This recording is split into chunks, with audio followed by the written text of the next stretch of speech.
director of this fabulous new center called the Latinx Cultural Center, which we are all really, really excited to have on our campus. So I'm going to go ahead and turn the time over to Dr. Gonzalez. Thank you, Michelle. So we're a few minutes behind, but I think we'll catch up. Today I'm really focused on the classroom situation, but I think some of this may apply to other spaces on our university campus where essentially difficult subjects come up in spaces where you may not necessarily expect them. So I'm thinking specifically of like not a counseling area, right? Like you would know sensitive issues are about to come up, but in a classroom, right, you may not expect that. So today, a couple of objectives. I want to talk about why it's advantageous to create a risk-free classroom and what that actually means. Also, to recognize how difficult subjects create opportunities in the classroom. In other words, we should not shy away from them. We should run headlong toward difficult topics. But my students I've informally surveyed them, and because we do this in my class, like we talk about uncomfortable stuff. And they often come up to me and say, Dr. Gonzalez, I wish we would do more of this in some of our classes. It seems like professors are a little reticent to kind of broach some of these subjects. And so I thought, oh, that's interesting. That might be something worthy of exploration. Your microphone is off. Oh, my microphone is off. Okay, so I'm gonna talk on the mic. Is that working better? Okay, and then we'll talk about strategies for establishing the atmosphere to do so. Right, that is a difficult thing to do. Right, how do you handle that? How do you grapple with uncomfortable facts and details and reconcile that with the understandings that students may already hold, ideologies they may already hold, because we are competing with that, right? So just a little bit of background. I'm an English professor, but specifically I look at narratives that are US-based that feature marginalized communities. So literature about the Latinx community, by the Latinx community, African American narratives, Native American narratives, Asian American, gay narratives. You can go on and kind of get the idea of kind of the type of storytelling that I'm very interested in. And not only are we reading these texts, we're watching film. We're watching clips from television shows. We're reading comic books. We're looking at narratives across different media forms. And as you might imagine, the most controversial of those tends to be film, especially in this community where I have many of my LDS students say they can't see anything from an R-rated film. And I'll talk about that briefly in a moment. So here are some questions for you now. I'm going to give you just a minute or two to kind of think about these, perhaps discuss these amongst yourselves. How do we get students to engage in issues that they feel are counter to their values, beliefs, and ideologies? That's the trick, right? Ideally, that's why they come to the university. But that's not often the case, right? Or at least that's not what often students think is the way things should go. So how do we as professors and professionals feel confident in our ability to speak on the topics that concern groups that are marginalized on the basis of race, ethnicity, sexuality, gender, religion, disability, and so on? And this is key, when we have or have not lived those experiences, right? So think about that for just a moment and how we do that. And then how do we create and cultivate an environment that is conducive to such conversations? So I'll just give you a minute or two just to kind of think about this and maybe tackle one of the questions amongst yourselves. And I'll kind of come back to you. So I'll give you like 2 minutes.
Can you hear me? No? Take another minute.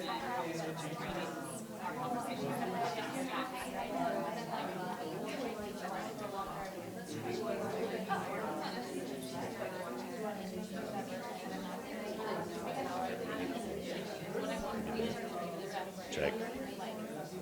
Did that work? Can you hear? Good, perfect. That's it. Great. No, it's okay. Technical difficulty. Thank you so much.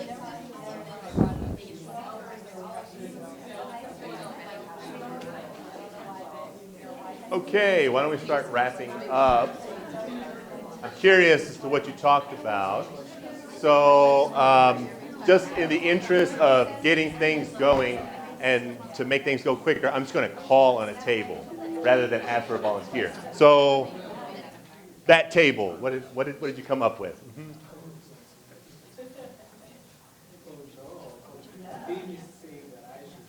Sure, go ahead. Well, accumulation of information. In my classes, I tend to provide at the very beginning a lot of information, but I do tell the students to wait for the questions.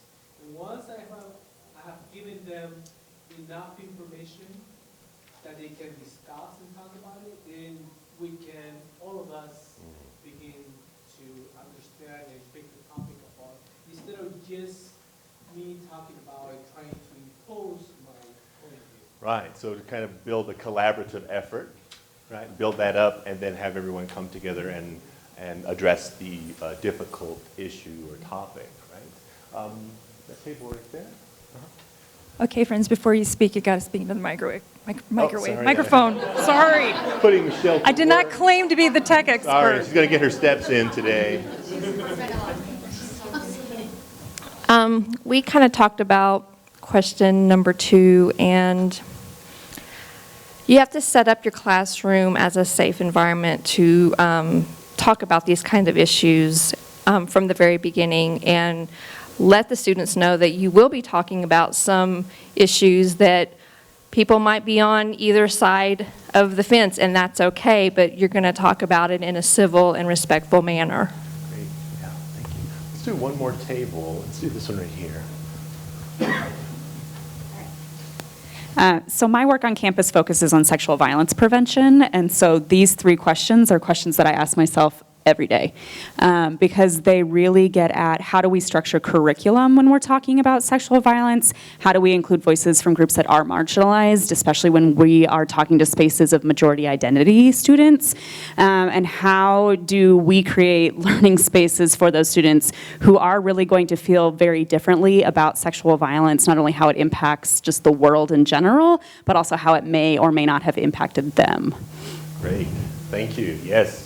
So we're going to continue this line of thought.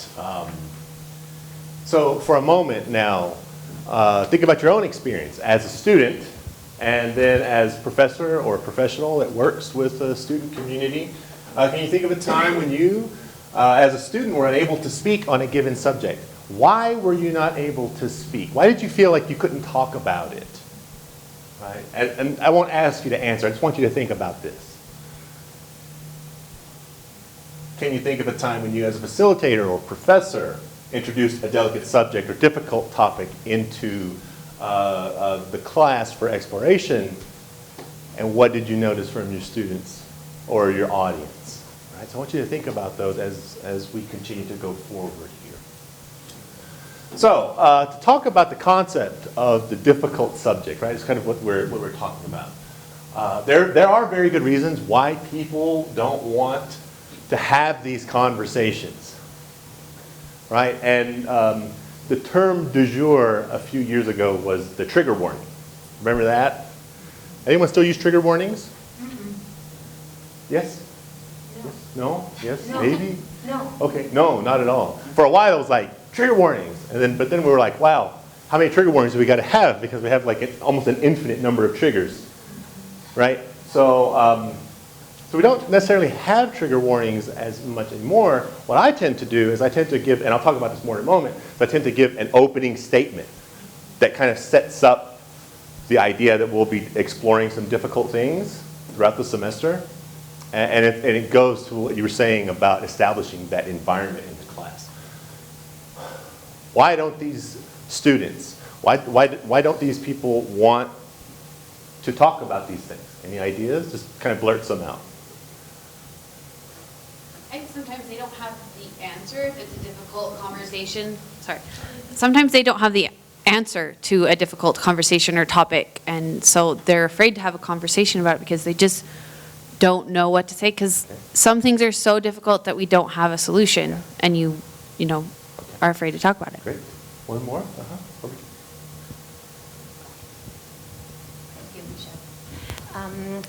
This is not based on my own experience because I teach linguistics, so I usually do not face those things. You know, I face certain aspects when I teach Hispanic linguistics, and I have to teach them bad words. Well, because I want them to know, I don't want them to repeat them, I just want them to know what they say. Yeah. And, but my comment comes from people who teach difficult subjects, right? So what they have seen is that students in this community don't want to discuss certain things in front of other people with whom they share similar contexts. So they are afraid, even though they have their own opinions, let's say about women, for example, they have their own opinions, they don't want to express that because their peers might take this wrong. So I have, yeah, okay, thank you. Great point, Maria Luisa, thank you. I think Tony had one in the back. Tony, let me let her in the back. So I was kind of just thinking along the same lines as, what was your name? Celeste, sorry. But sometimes when students, like as a student myself, if I'm in a conversation about like different racial issues or like sexual orientation, since I'm like a white heterosexual female, I feel like I would feel uncomfortable sharing my opinion because I don't have that viewpoint. And so I feel like I don't want to assume things and don't want to like rub people the wrong way. That's what I kind of think of it. No, that's great. One more.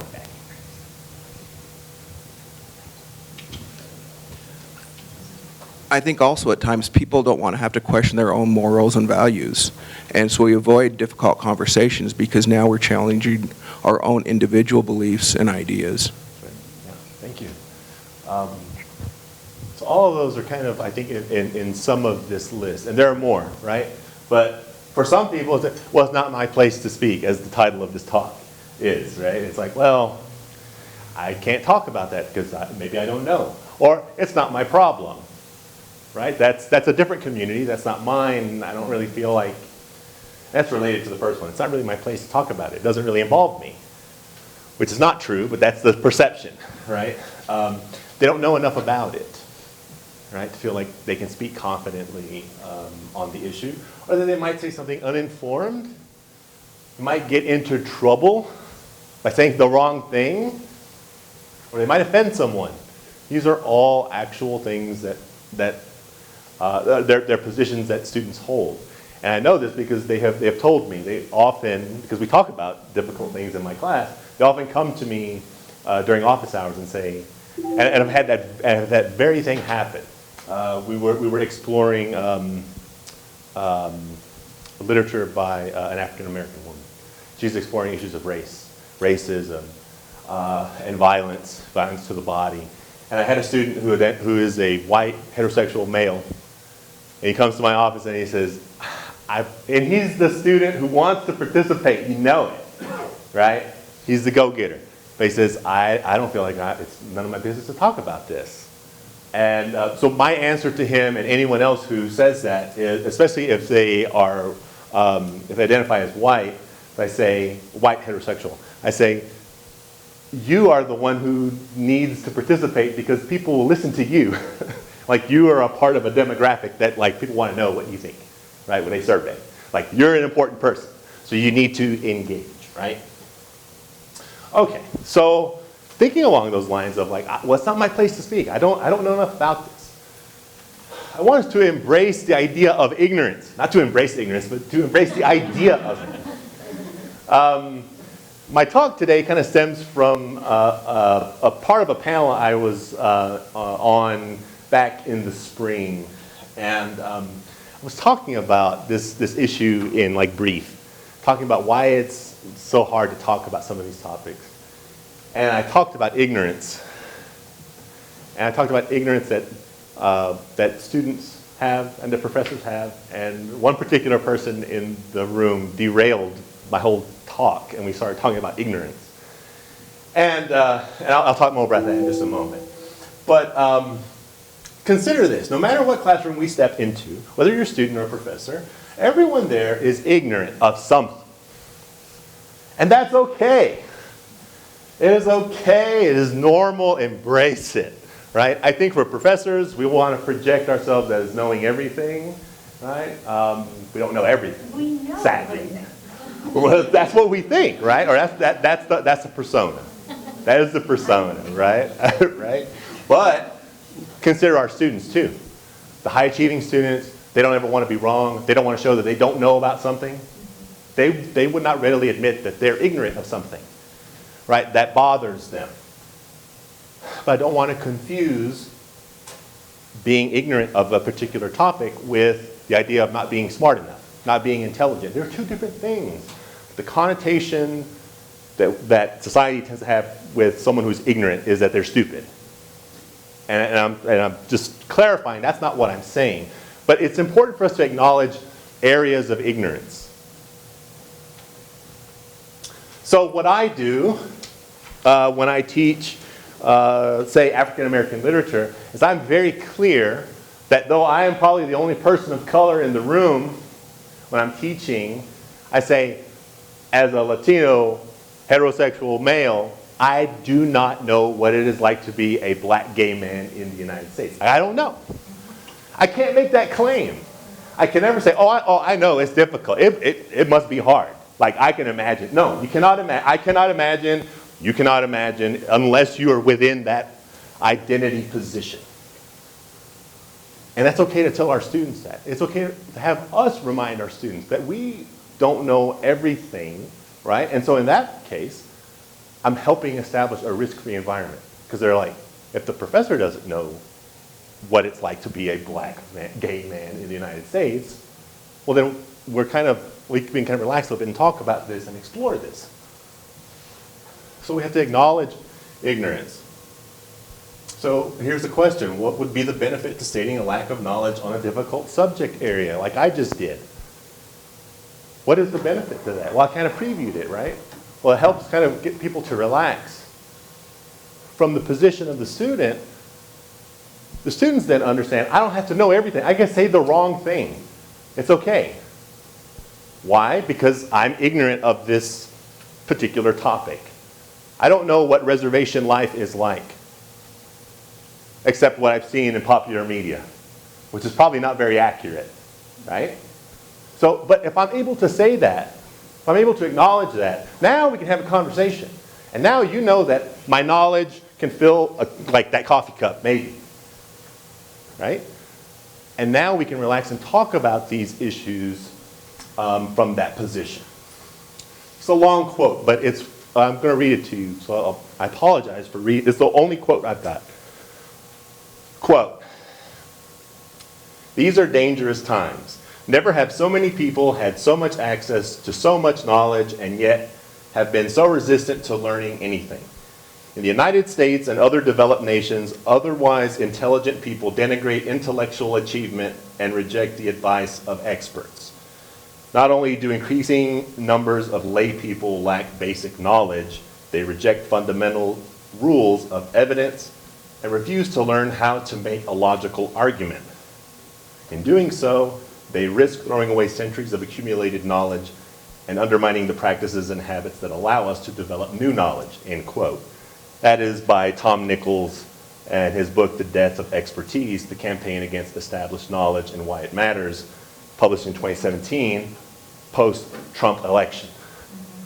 So we know that there's a push toward facts, push against knowledge, and that is not staying off of our campus. That is making its way into our classrooms and amongst our students. So how do we talk, on the one hand, about difficult subjects, but then knowing that there is a growing number of people who are putting forth the position that these established bodies of knowledge maybe don't matter so much anymore. So now you have potentially students who are contesting expertise, especially when we're talking about, say, marginalized communities. And we say, this is a difficult lived experience. And they say, well, no, it's not. And I've had students challenge me using the kind of far-right rhetoric that I hear on television and I see in social media. They're bringing that into our class, right? So I want us to talk or to think about this as we go forward. The idea of expertise. Professors, we are experts in our field. And we own that. And we should own it. And this is just reiterating kind of what Nichols says there. But I think too often our students are now feeling emboldened to challenge. And so they're questioning the idea of expertise. And along with that is the idea of something I've kind of been trying to play with in terms of like pedagogy. The singularity of experience is what I call it. Which is to say, because you experienced it, that must be the way things are. Right? I've never experienced anything that is kind of like racial hatred, so therefore I doubt that it exists. Right? So like applying your or one's own experience as the default, like that can upend established knowledge, right? I think often students are like trying to kind of use that. And when I teach marginalized literatures, that's what I get a lot. I get students who say, well, I came from a small town in Utah and we had 2 African-American boys, that's a quote, boys in our high school, and everyone loved them. Everyone wanted to date those 2 boys, right? So therefore, like, why is James Baldwin so angry? We're laughing. That actually happened. That was a conversation. And I can prove it because I had one of my department colleagues observe me that day, and he wrote that in his observation. So it is documented. That actually happened. So I'm not just making up like hypotheticals. That kind of stuff happens. It's not from a place of like deviousness, right? It's like this student actually thought, hey, this is what I've seen, and how can it really be that bad? So it's using that singularity of experience as a way of kind of dismissing real problems that people have, right? Inclusivity and diversity initiatives help dismantle this singularity of experience. This is why it's so important to read diverse literatures, to have a more inclusive syllabus. So the risk-free classroom, right? I've been talking about how to set this up. And what does it mean to be risk-free? It does not mean that personal attacks, insults, and deliberate provocations will go unchecked. That's not what it means. It's not a free-for-all, right? But it means that students and the professor will engage in classroom discourse in good faith, and that is something I'm going to explain in just a moment. It means that students are permitted to speak from positions of ignorance. It is okay, with the understanding that more information may allow them to change their position in time. It means that while the classroom is a risk-free environment, that changes once students step outside the door. I always tell my students, we can talk about it in here, but as soon as you step out that door and you say those things, you're on your own, right? Like, so they understand that. So how do we do this? We note it specifically in our syllabus. Our syllabus is our contract to our students, and we follow through on it. And we let them know what this means. We discussed it, I discussed it on the first day of class. I spent plenty of time talking about how we're going to face some difficult things, you're going to be uncomfortable, this may run contrary to your ideology, your belief, your religion, but we're going to explore it anyway. And I do this every time we meet, if I have to, all right? And I model it at every opportunity. So here are the articles of good faith. I have some for students and some for professors. For students, the student has to agree that the professor is the subject expert. Like that is like the ground rule. You have to admit that. If you can't do that, we got a problem. Student has to do that. That the professor is not trying to change the belief system or mindset or ideology of the student, but that may happen once more information is provided. I always tell my students, I'm not trying to change your mind, because sometimes they get very defensive. That's my universal signal for defensive, right? They get very defensive and I say, I'm not trying to change your mind, but I want you to consider this. And I give them an alternative. Anyone want to venture a guess as to why I don't say, or why I say I'm not trying to change your mind? Any idea? Back? Gives them permission to consider other options. Gives them permission to consider other options, that's right. Because you are an expert. I'm the expert, right? I was just going to say, you're not asking them to like abandon their beliefs, but challenge them. Okay, not trying to abandon their beliefs, or get them to do so. Tony's over there. Well, the minute you tell somebody you're to change their belief, they're still in the wall. That's right. That's it. Yeah, as soon as it's like I'm trying to change your mind on something, whoop, they entrench. But here's the other thing. If I say I'm trying to change your mind, or that you're wrong about racism, you're wrong about microaggressions, you're wrong about these things, guess what? That means I've attacked their parents, their family, their friends, who have been teaching them these things since who knows when. It's an attack on their family, so therefore I'm the enemy and they're not going to listen to me. Right? I am not trying to change your mind. I tell them all the time. I'm just trying to give you information. They don't believe me at first because they've been hearing things I'm trying to brainwash them, I guess. I'm not. But after a while, they realize I'm really not. Okay? And then the last one, that the student will engage and consider carefully what the professor asks you within the parameters of the content. And if you choose not to do that, if it runs contrary to your belief system or your religion, you accept the consequence of that. That's okay. You can't watch an R-rated film that I feel this is the one I need to show you, or this clip, and your religion prevents it. Then you accept the consequence of that and we move on. It's nothing personal. A lot of students here don't understand that.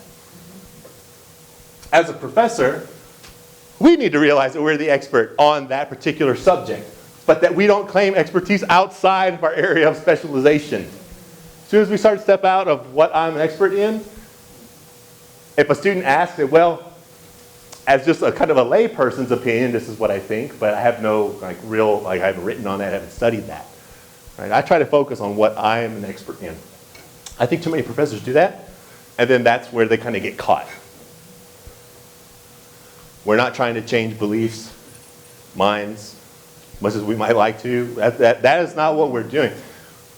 We are here to fulfill the objectives of our course. Nowhere in our objectives to say, well, we're going to change students' minds so they're more like this. We're trying to get them to understand particular issues that we put before them so that they can speak critically about them. And and students will engage constructively with the course material. And if that they do it, it's against their beliefs or convictions, that's fine. We don't hold that personal. They have decided not to do it. And these are things that can be announced in the syllabus, right? And I've built in plenty of time for Q&A. I'm assuming we'll have a lot of questions. So there are advantages, of course, to investing in creating a risk-free environment, and we should take pains to do so. Difficult subjects are worthwhile because they facilitate learning about new areas outside of their particular areas of knowledge that they have. And that ignorance is not a negative, it's a fact. What we're trying to do is do something about those areas of ignorance that we all may have. Okay? So I don't know what our time is. We have about 15, 20 minutes, Perfect. so we're good. So I kind of built in a lot of time for Q&A because to me, this is what I wanted to do. I wanted to have a good Q&A here. And to hear your stories and for me to share more of my stories. So we'll open up the floor to, and we're going to put Michelle to work. She's going to be taking a lot of steps here. So who has a question or a comment? Right here. I think, so in the beginning when we asked about like what are reasons people don't, students. Thank you. Like what are reasons students may not share or involve themselves in taking risks in discourse? And one thing that I don't know if it came up is pain and emotions and trust. And I guess what is your experience with that? Because I don't know if there's a way to build that type of a deep trust for people to share painful things within the course of a semester, and I don't know if what you find with that. Okay, I think what we should clarify there is that I never ask for personal information from a student. We're exploring a particular topic.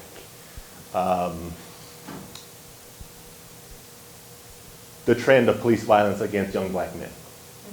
What I'm not asking is tell me your experience of being kind of brutalized by a police officer. That would be a very personal thing, and I never ask anything like that. Now, sometimes students feel emboldened to share, and that's completely fine, but always let them know that if you share something, like you're kind of sharing it in kind of a public space. So there's never, so in terms of why people don't speak on a given subject, it should never be that they're being compelled to speak from a position of like personal injury or emotional trauma. On the other hand, maybe the subject is just very volatile in their life and they'd rather not engage with it. Because if we're talking about sexual violence, perhaps it's in a story and we're looking at it and someone has been a victim, well, maybe they don't want to talk about it. That's completely fine. Have to understand, the way I run my class is I never say, what do you think about this story? I never do that. I always encourage. Sometimes I get the same people talking all the time, but I try to find other ways to get people involved. But I never make demands of, okay, I'm going to single you out and I want you to talk about this. So I am very aware of that, and we should all be aware that there are just some subjects people don't want to talk about. But on the other hand, early in the course and then often throughout the course, I always remind my students, this is difficult. Sometimes I give them a heads up. We're about to read a novel that deals with violence, it deals with sexual assault, it deals with issues of race, there's murder in the story, you know what I'm saying? And I kind of like let them know. And some of them are troopers that say, we read it, but it was a really hard read. And I said, see, I wasn't lying to you. It is a hard read, right? But we always have very fruitful discussions after it, right? So I think it's a really good point that there are times where students won't want to speak about it, and that's okay. Other questions or comments? She had a comment. Yeah. Okay, Michelle's gonna. It's not really a well-formed question or comment, but I'm thinking, I really like this idea of articles of good faith for everyone in the room. And I'm thinking one that I would like to add maybe is to let complicated things be complicated. I think, humans and students want to arrive at simple answers. They want to get somewhere, and they want something that they can easily, write about in a paper or regurgitate on an exam. And how do you push people to sit with complexity when people feel much more comfortable with kind of clean and simple narratives? Well, usually in my class, when we're talking about something like difficult, it just seems like, wow, it's a multifaceted issue, and there are pros and cons, and we're struggling with all of these things. I always kind of, there will come a point where like everyone's kind of exhausted. There's just like a lull in the conversation. And I always joke, well, we're not going to solve the problem today, because if it were that easy, it would have been solved long ago, right? So I think it's perfectly okay to acknowledge that this is a long-standing conversation that has ever-evolving events. From one day to the next, something may, a law may be passed, a presidential executive order may be passed, or there might be an act of violence, as there was on Saturday in Pittsburgh. Something will happen, and it will further complicate what we thought we knew. and I think it is okay to say that, right?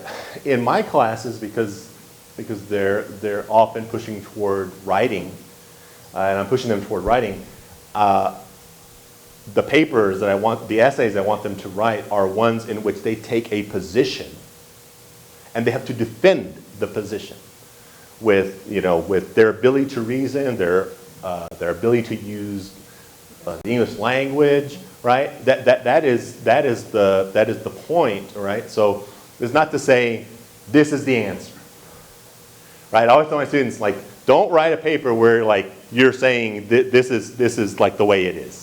Rather, like you are creating, you're taking one side of an argument, you're putting forth something, and you're trying to defend it. You're trying to make me as the professor or the reader say, I may not disagree with, or I may not agree with you, but I can't dismiss your argument, right? I think those are the best kind of like pieces of writing. I don't have to necessarily agree with that, but wow, I can't just dismiss it.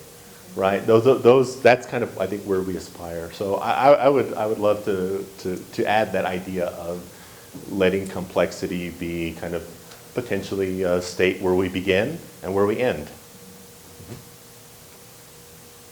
Other comments or questions? So regarding the why is James Baldwin so mad girl? So I guess my question is, how do you work through that singularity of experience, as you called it? Because she's using her experience to refute an experience that you've given her. So how do you work through that kind of wall it's been putting up if she's already rejecting other experiences? How do you show her? Yeah, it's, well, first of all, I have to be kind. I have to be gentle because I don't want to say, well, you're wrong, right? And so when we, so in that case, when we're reading something that's so polemic as James Baldwin, that particular student was like, I don't understand why James Baldwin is so angry. And so for that student, it was I believe the comment was the student kind of like harken back to the Anne Frank kind of conclusion of like, I inherently think people are good deep down. And so the student was like, well, this will work itself out. Like people are generally good, and like, why you gotta be so mad is kind of the position. And so kind of very kindly and gently, and of course, all the rest of my students kind of were just like, woof, they kind of looked at this student and was like, how can you have that position? But my comment was that, it was kind of an obvious comment that if it were that easy, it would have been solved by now. There are clearly, this is a complex issue, right? And we can't leave it to others to solve it. We can't leave it to others to say, well, this will, future generations will grapple with this and they'll figure it out, but we don't have to. And even though the student was from a small rural community in Utah, I said, you are part of this process too. You don't have to live in Harlem or a part of New York City to like do these things. So do it where you are, right? So sometimes it's a difficult thing, but what I'm very cognizant of is not making the student feel as if they're wrong or that they're stupid, right? And to try to honor what they say, but then also to show where their assertion is lacking. Because and in my class, I'm always doing that. Now, this is the argument you're putting forth. Well, but how do you handle then this bit of information I'm giving you?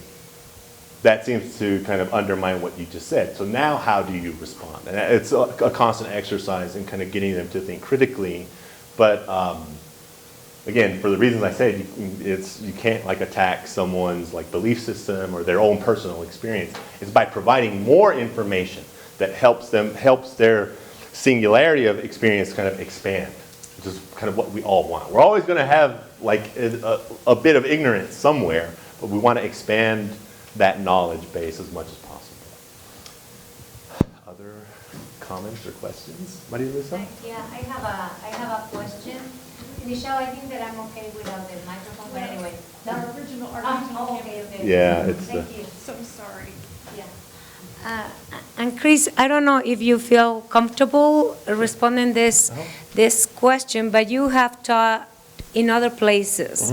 What are the main differences that you see from teaching in other places and teaching here at USU, where you face different difficulties? Like JP and I, we have taught, I don't know, in 12 different places in the United States, from private institutions, Ivy League schools to Utah State, and the challenges are different. So I don't know, do you see, what would be some of the differences that you see at Utah State that can help new professors to face these challenges here at Utah State? Thank you. Yeah, I think if I'm just thinking about the students and what I've seen here versus other students, so where I was previously, I was at a regional campus of Texas A&M University in Texas, and I got my PhD at Ohio State University.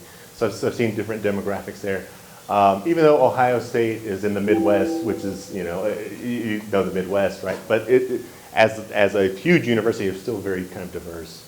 So what I see here is just, I think it's pretty obvious, like, there's not a lot of diversity in our classrooms. And in my classrooms, I'm kind of thinking of my classrooms. I think I've had, in a group of say 35 students, the most that I've had are maybe 2 students of color.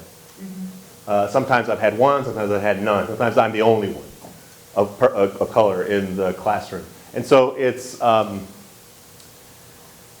is a situation of, again, trying to get those students to understand that, trying to get them out of their kind of lived experience, right? Because many of them, as I've spoken to, are like, oh, I've never left Utah.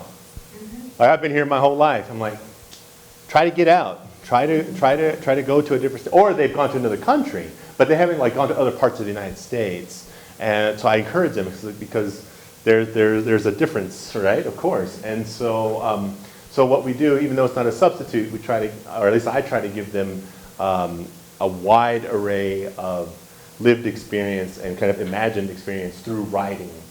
And then we can talk about those things. It's always a poor substitute to the actual thing, but it also allows us to think about these things more deeply. So so it's just kind of like, students tend to be very almost like hermetically sealed. Like, they're here in Utah. And at my other universities, there were students from all over the place. And they were all different kind of ethnicities and races and cultures and religions. And here it's kind of like there's a very solid block of demographic that predominates.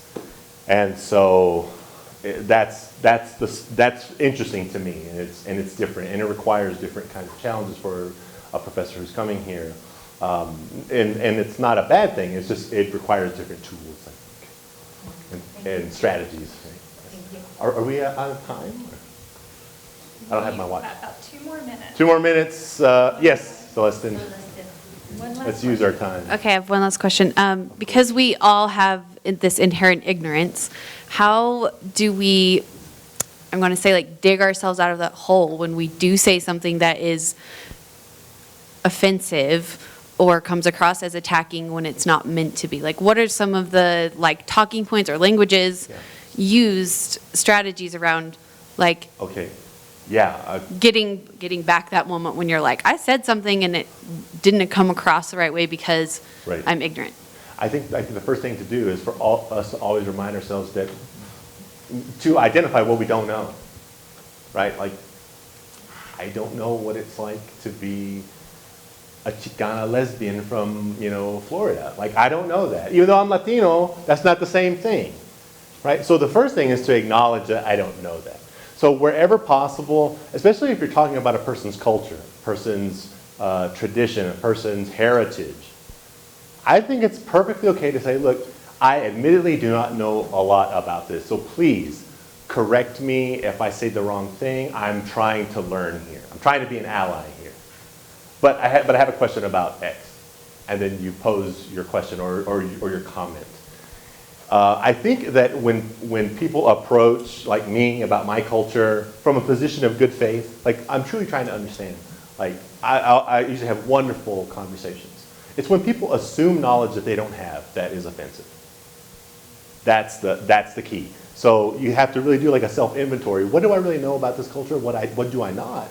And then I have to grapple with that when if I'm engaging with that particular culture, ethnicity, race, I think you're on much more solid ground than saying, hey, like, I've seen this in the news, so therefore, not that you would ever do something like that, but I mean, some people do.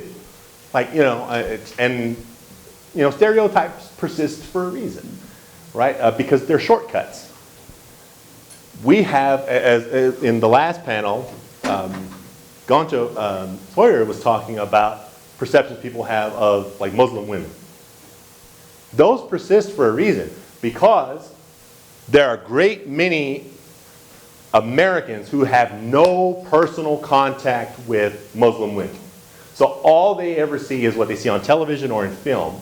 And if that's your small sample size, then you're going to extrapolate from those small stereotypes, and then you're going to, kind of trip over, and you're going to make assumptions that aren't the case, right? So unless we've had that like first-hand contact with cultures, I don't think any of us feel comfortable saying, I know what it's like, or I know this about, or I have a question about this because I've seen Life of Pi. And so I saw that movie and I have a question about Indian culture. How come, right, or whatever. That's usually like kind of the wrong place, so yeah. But it is something that we all kind of are grappling with, right? And so it's okay to say, I don't know much about this, and I'm trying to learn. I think people honor that. I honor much more when someone says, I don't know very much about this. I think you know more. Can you kind of inform me here? Yeah, I think it's okay. Well, thank you, Dr. Gonzalez. We really appreciate it. Let's give